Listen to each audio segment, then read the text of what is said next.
আল্লাহ তাআলা এই শবে বরাতের বিষয়টাকে উপস্থাপন করার জন্য সূরা দুখানের মধ্যে আলোচনা করেছেন। আল্লাহ বলেন হামিম। হামিম হচ্ছে হুরুফে মুকাত্তাআত। হুরুফে মুকাত্তাআত মানে আলিফ, বা, তা, সা। এই যে আমরা পড়ি, এগুলোর অর্থ আমরা জানি। ক, খ, গ, এগুলোর কোনো অর্থ আছে? একটা বাক্য গঠন হলে সেটার অর্থ আছে। আল্লাহ বলতেছে হামিম। হামিমের অর্থ কেউ জানে না।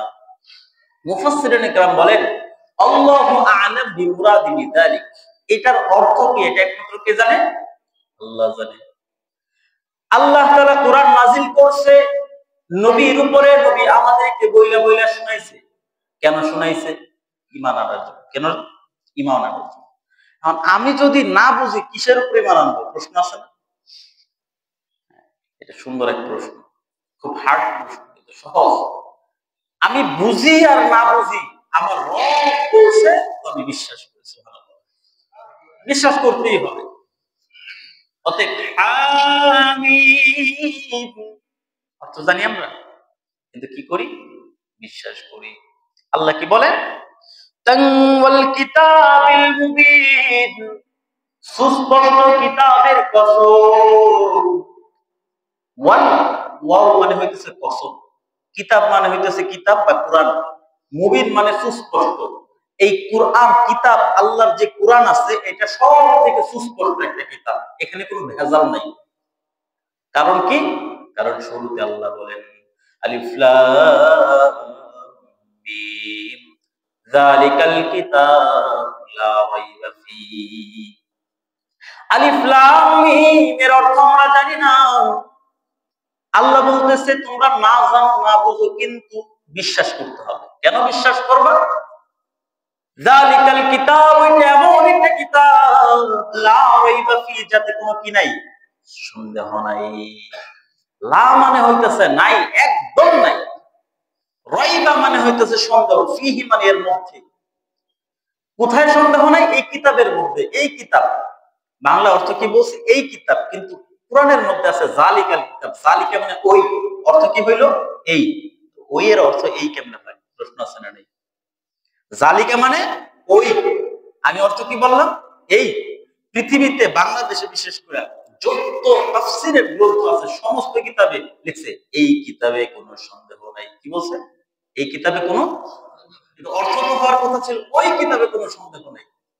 আপনি যদি আরবি না জানেন তাহলে কইরা কইবেন হুজুরে ভুল লিখছে, অথবা কোরআনে ভুল আছে। নাস্তিকরা যেমন বলে কোরআনেও ভুল নেই, হুজুরেও ভুল লেখে নাই। আসলে ঘটনা কি? জালিকা, জালিকাল কিতাব। জালিকা মানে ওই, জালিকা মানে এই, জালিকা দুটোটাই ঠিক আছে। কেমনে ঠিক আছে? বলে জালিকা মানে হইতেছে ওই যে আদম আলাইহিস সালাতু ওয়াস সালামকে আল্লাহ তাআলা সর্বপ্রথম মানুষ বানায়া পাঠিয়েছিল, সেই সর্বপ্রথম মানুষ হিসেবে আল্লাহ তাআলা তার নবী বানাইছিল। দুনিয়ার সমস্ত মানুষগুলারে, তার সন্তানগুলারে জান্নাতের পথ দেখাইছিল, জাহান্নামের পথ থেকে বাঁচাইছিল। জান্নাতের পথ দেখায়া জাহান্নামের পথ থেকে বাঁচানোর জন্য তাকে আল্লাহ তাআলা কোরআনের বিধানের মতো বিধান নাযিল করেছিল। শুধু উনাকে নয়, যুগে যুগে লক্ষ লক্ষ নবী রাসূলদেরকে আল্লাহ পাঠিয়েছেন।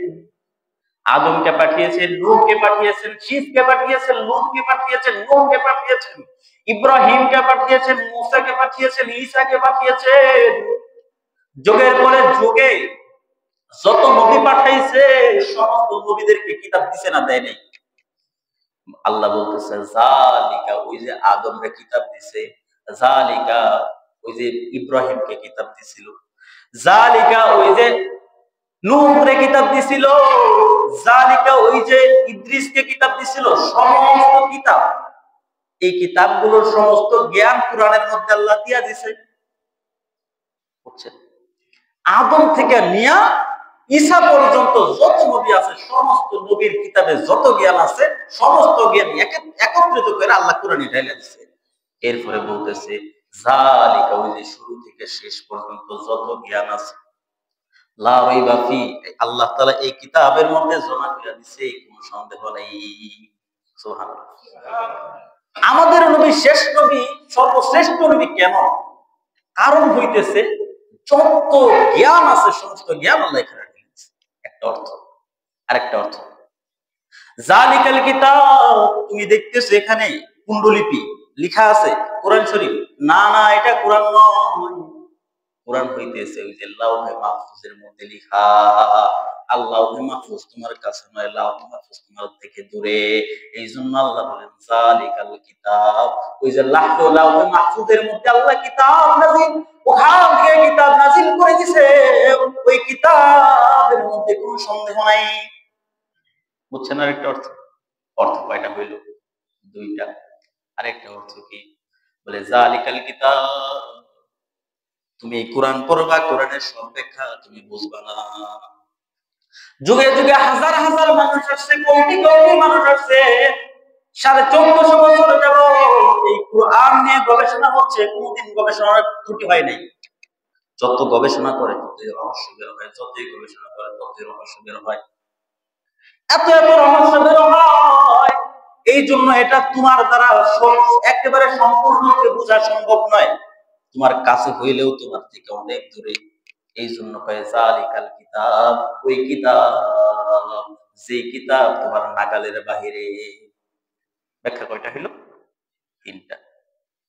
আবার বলে জালিকাল কিতাব, আমরা অনেক সময় কাছের মানুষকে আপনার দূরের হিসাবে উপস্থাপন করি। উনি তো এমন মানুষ যেই মানুষের তুলনা হয় না। মানে আমাদের সামনে একজন বসে আছে, মনে করুন আমার পাশে একজন বসে আছে, আমি তার প্রশংসা করতেছি, উনি তো এমন মানুষ যেই মানুষের প্রশংসা করে শেষ করা যায় না। উনি উনি কেন বললাম? বলা তো উচিত ছিল আপনি, আপনি বলা উচিত ছিল না? উনি কেন বললাম? এটাকে বলে ব্যাকরণের ভাষার সম্মান। কি বলে? আরবি ব্যাকরণ এরকম আছে। তো এখানে বলতেছে জালিকা মানে হইতেছে ওই, কিন্তু এখানে এই অর্থ এই জন্য হবে কারণ সম্মানের জন্য বুঝেছে। এমন এক কিতাব যে কিতাবের কোন তুলনা নাই, সাহিত্যকতার যুগে নাজিল হয়েছে। কেমন সাহিত্যকতার যুগ? আমি বয়ান করছিলাম একবার, আজকে ছোট্ট একটা উদাহরণ দিই। এক বেটায় এমন আরবি শিখছে, 24 ঘন্টা আরবি পড়ে, পড়তে পড়তে পড়তে পড়তে এখন খুব ভালো লেকচারার হয়ে গেছে। আরবি অন্যান্য ভাষার মতো সে মনে করছে আরবি ভাষা অন্যান্য ভাষার মতো, মনে কইরা আরবি ভাষা ভালো করে শিখা এখন গেছে আরবিদের সাথে কথা বলার জন্য। আরবিরাও বুঝে না সে আরবি নাকি অনারবি। কথা বলতে বলতে বলে বিনয় নায়ক, আপনি কোন দেশের? আমি তো পারস্য দেশের। আপনি তো খুব সুন্দর আরবি পারেন। হ্যাঁ, অনেক সুন্দর আরবি পারি। আপনি, আপনার কি মনে হয় আপনি আরবিতে খুব এক্সপার্ট? হ্যাঁ। তাহলে একটা পরীক্ষা হয়ে যাক। কি পরীক্ষা? বলে আপনি যে আরবি পারেন এটা প্রমাণ হবে অমুকের বাড়িতে যাইয়া উনি বলবেন আমি আরবি ব্যক্তি। যদি সে আপনাকে বলে যে হ্যাঁ আপনি আরবি, তাহলে আমরা মেনে নেব যে আপনি আরবিতে খুব দক্ষ। যান। গ্রাম্য লোক, স্কুল কলেজে পড়ালেখা করছে এমন না। আমরা তো কলেজে পড়াশোনা করে অনেক জ্ঞানী মনে করি নিজেদের। আল্লাহ আনাচে কানাচে অলিতে গলিতে চিকন চাকন হ্যাংলা পাতলা কিছু মানুষ এমন রেখা দিছে, আপনি 40 বছর পরে সামনে যাবেন কিছুই সামনে। হ্যাঁ, আমাদের শেখ মাহমুদুল হাসান সাহেবের কাছে একবার গেছে, বহির্বিশ্ব থেকে ডক্টরেট করেছে নবীজির সিরাতের উপর, নবীজির জীবনে কখন, কোন সালে, কোন সময়ে, কখন কি করছে, কোন ইতিহাসের কিতাবে কয় নম্বর পৃষ্ঠায়, কত নম্বর খণ্ডে, কত নম্বর লাইনের, কত নম্বর অক্ষরের মধ্যে আছে সব জানে, মুখস্থ। আর আমাদের হুজুর 40 বছর বুখারী পড়ায়। ওনারা যদি জিজ্ঞেস করেন হুজুর আপনি একটু বুখারী শরীফের 144 নম্বর হাদিসটা বলেন তো, হুজুর কইবে এটা কোন নম্বর হাদিসের পারি না। ওনার পড়াইতে হলে দেখা পড়াইতে হবে। কিন্তু যে যুবক পড়াশোনা করে আছে বিদেশ থেকে, সে কেমন?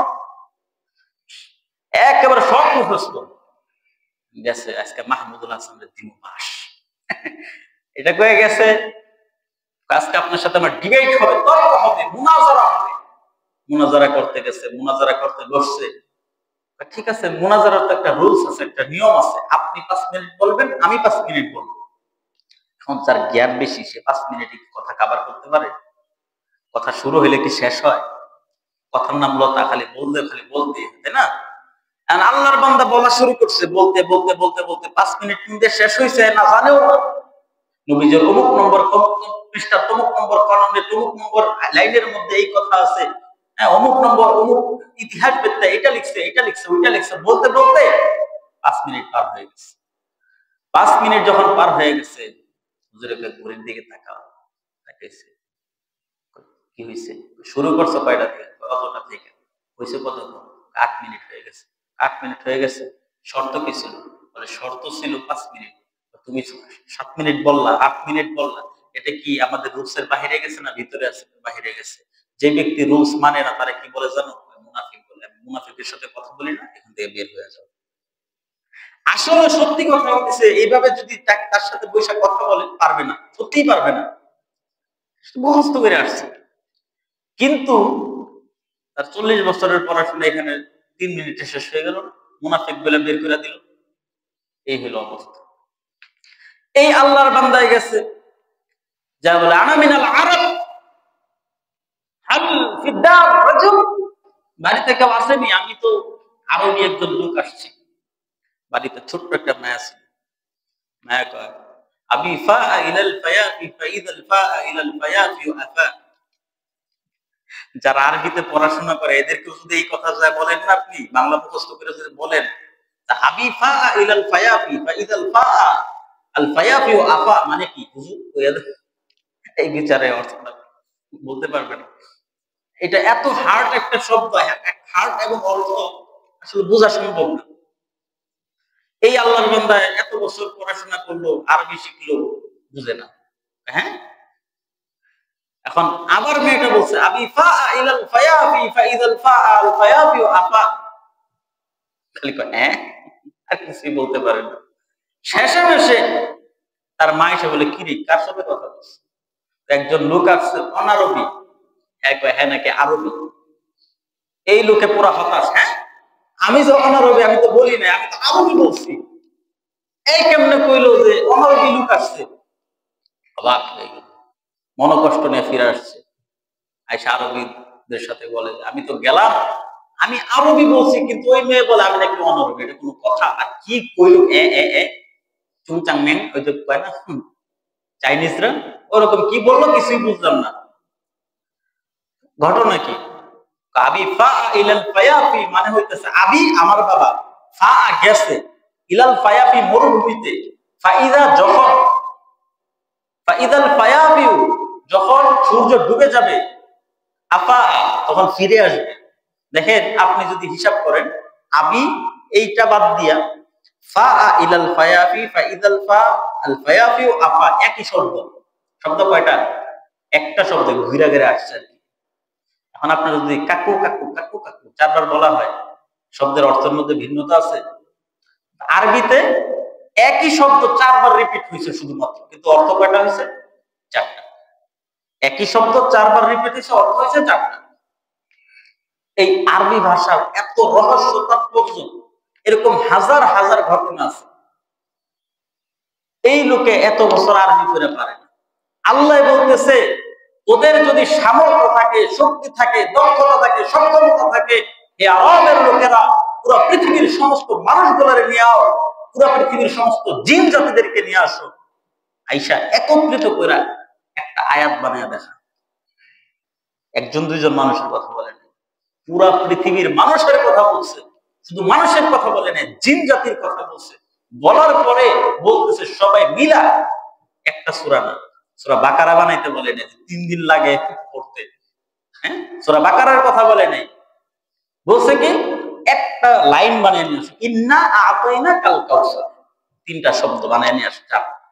শেষে মাসে কি বানাইছে জানেন? আবু জাহেলে আল ফিলু মাল ফিল ওমা আদরাকা মাল ফিল লাহু খুরতুমুন তাবিল। জানো হাতি কি? হাতি হইতেছে হাতি। কি করে? আল ফিলু মাল ফিল, জানো হাতি কি? আল ফিলু ফিল, ফিল হইতেছে হাতি, হইতেছে হাতি। লাহু খুরতুমুন তাবিল, তার একটা লম্বা সুর আছে। কি আজীব জিনিস বানাইছে। এরা নিজেরাই কয় আরে এইগুলো করে বলো তো কত করে। তোরা যদি এটা মুহাম্মদের সামনে যা বলো, মোহাম্মদ তো করে কেউ পাগল হয়েছে। শুধু মোহাম্মদ না, আমাদের লোকেরাই আমাদের পাগল বলতেছে। আল্লাহ কি বলেন, যালিকাল কিতাব, ওই কিতাব লা রাইবা ফি, তাতে কোনো কি নাই, সন্দেহ নাই। যুগে যুগে কত কিতাব আসছে, অনেকের কিতাব এমন আছে যে এক এডিশনে একটা লিখছে, আরেক এডিশনে আরেকটা লিখছে, একটা ছাপানিতে একটা লিখছে, আরেক ছাপানিতে আরেকটা লিখছে। লেখার পরে কি কয় জানেন? হ্যাঁ, লেখার পরে কি কয়? লেখার পরে কয়, একজন হুজুর গেছে যায় বলে তোমার এডিশনে ভুল হয়েছে কেন? আমাদের লেখকরা যখন লিখতেছিল, লিখতে বইসা লুডুস খাইতেছিল, লুডুস ওই লেখার মধ্যে পইরা গেছে, পইরা যাওয়ার পরে ওই লেখা নিভা গেছে, নষ্ট হয়ে গেছে। এটা কিন্তু জেনতেন বই না, ওই যে আপনি বাজারে একটা কবিতার বই ছিল ওইগুলো না, ধর্মগ্রন্থ মিয়া। হ্যাঁ, ধর্মগ্রন্থের অবস্থা কি লিখছে, তো ওখানে লুডুস করছে, লুডুস লুডুস খাইতো, লুডুস কইরা লেখা নাকি নষ্ট হয়ে গেছে। এখন অর্থ কি হয়েছে জানেন? অর্থ মারাত্মক অর্থ হয়ে গেছে, তারও বিরুদ্ধে যায়। যাই হোক, ওই দিকে যাব না। আল্লাহ বলেন যালিকাল কিতাব, এটা এমন একটা কিতাব লা রাইবা ফি, যাতে কোনো কি নাই, সন্দেহ নাই। অনেকে চ্যালেঞ্জ নিয়ে আসে, আজকে ভুল ধরে দেখা যায়, শেষমেশে কি হয় জানেন? শেষমেশে হুজুর হয়ে যায়। কি হয়ে যায়? আসে দাড়ি ছাড়া, টুপি ছাড়া, শেষমেশে গবেষণা করতে করতে হুজুর হয়ে যায়। এতদিন হুজুরদেরকে দেখলে কেউ জঙ্গি, এবার হ্যাঁ নিজেই জঙ্গি হয়ে যায়। হ্যাঁ, আজীব অবস্থা। মরিস বুকাইলি এক ডাক্তার, মরিস বুকাইলি কয় কোরআনের ভুল ধরুন। কোরআনের ভুল ধরতে যায়, এবার মরিস বুকাইলি দেখে তার কাছে লাশ নিয়ে আসছে, ফেরাউনের লাশ আছে না, 3000 বছর পরে সমুদ্র থেকে তুলছে। কয় হাজার বছর পরে? 3000 বছর পরে সমুদ্র থেকে উঠানোর পরে মরিস বুকাইলি বলতেছে, আমি ফেরাউনের লাশ বাঁচাই বাঁচাই কইরা কোরআনের ভুল প্রমাণ করে দেখায় দেব। শেষমেশে কি বই লিখছে জানেন? বাইবেল এন্ড কোরআন, মানে কোরআন এন্ড সায়েন্স, মানে কোরআন ও বিজ্ঞান এবং বাইবেল। মানে সে বাইবেল দিয়ে, কোরআন দিয়ে আর বিজ্ঞান দিয়ে প্রমাণ করবে যে ইসলাম হলো কি সত্য। এখনো বাজারে বইটা আছে, দেখেন। সেখানে লিখছে, ফেরাউনকে নিয়ে গবেষণা করতেছিলাম। হ্যাঁ, যে ফেরাউনটা কেমন দেখা যায়। আমার উস্তাদ মাওলানা হেমায়েতুদ্দিন সাহেব মিশরে গেছে, যাওয়ার পরে ফেরাউনের লাশ দেখতেছে, দেখার সময় তার সাথে এক সাথী গেছে। ফেরাউনের সম্পর্কে আমি লিখতেছি একটা নোট খাতা নিয়ে, একটা সফরনামা লিখবো। অনেক আলেমরা কিন্তু অনেক দেশে যায়, একটা সফরনামা লেখে। যেমন ইবনে বতুতা পুরো পৃথিবী তিনি ট্রাভেল করছে, ওনাকে ট্রাভেলারদের জনক বলা হয়। মুসলমান, আপনি মনে করেন বর্তমান কত মানুষ ট্রাভেল করে, তারা ইতিহাসের বিখ্যাত ব্যক্তি। আরে মিয়া, ইবনে বতুতার বই পড়া দেখেন। ইবনে বতুতা বাংলাদেশে আসছিল, বাংলাদেশের ব্যাপারেও কিন্তু ইবনে বতুতার বইয়ের মধ্যে আছে। ওখানে উনি সোনারগাঁ আছে না, এই সোনারগাঁয়ের কথা লিখছে। এরপরে আমাদের বাংলাদেশের একজন আল্লাহর ওলির কথা লিখছে, জালালউদ্দিন, শাহজালাল কিনা আমি জানি না, এরকম একটা লিখছে। এবং নদীর কথা লিখছে, একটা মেঘনা নদী যেটা। এই ইবনে বতুতা উনি যেমন সফরনামা লিখছে, আমাদের উস্তাদরাও লেখে, যারা বড় বড় আলেম। উনি যা লেখে, এখন ফেরাউন সম্পর্কে লিখবে, ফেরাউনের শয়তান মার্কা চেহারা দেখা কি লিখবে, কি ভাষায় প্রকাশ করা যায় শয়তান, উনি বুঝতেছে না। 500 করে লেখা দেন, সারালের ঘরের সারালের মতো দেখা যায়। কেমন দেখা যায়? এত সুন্দর শব্দ পাইছে, আমার কইতাটা হইরা গেছে। আসলে প্রকাশ করার ভঙ্গিমা আমি শব্দ খুঁজে পাইতেছি না, যে কেমন দেখা যায়। এই ফেরাউনকে নিয়ে গবেষণা করতেছিল, গবেষণা করার পরে দেখে শরীরের মধ্যে লবণের টুকরা। কিসের টুকরা? লবণের টুকরা আসলো কোথা থেকে? কোরআন তো বলতেছে সমুদ্রে ডুবে মরছে, আর সমুদ্রের মধ্যে লবণ থাকে। বলে এই সমুদ্রের মধ্যে হয়তো সে ছিল দেখা তার শরীরের মধ্যে লবণের টুকরা। এখন কেউ কেউ বলতেছে ঠিক আছে, বুঝলাম, লবণের টুকরা পাওয়া গেল, কিন্তু তার শরীর যে ভাঙা ভাঙা, কিছু জায়গায় ভাঙা ভাঙা অংশ আছে। চামড়াটা, শরীরটা এত কাঠ হয়েছে, মানে শুটকি হয়ে গেছে না, এই শুটকি ভাঙা টুকরা টুকরা হয়ে গেছে। কুরআন শরীফের মধ্যে আসছে, আমি তোমার দেহকে চিরস্থায়ী করে রাখবো, পুরো পৃথিবীর মানুষের জন্য ইতিহাস করে রাখবো, স্মরণ করে রাখবো, আয়া করে রাখবো। আয়া মানে হইতেছে নিদর্শন। আজকে আমরা জাদুঘরে যায় দেখি, এটা একটা নিদর্শন না যে আল্লাহ কেমনে এর ইন্দুরের মতো চুবাই মারছে।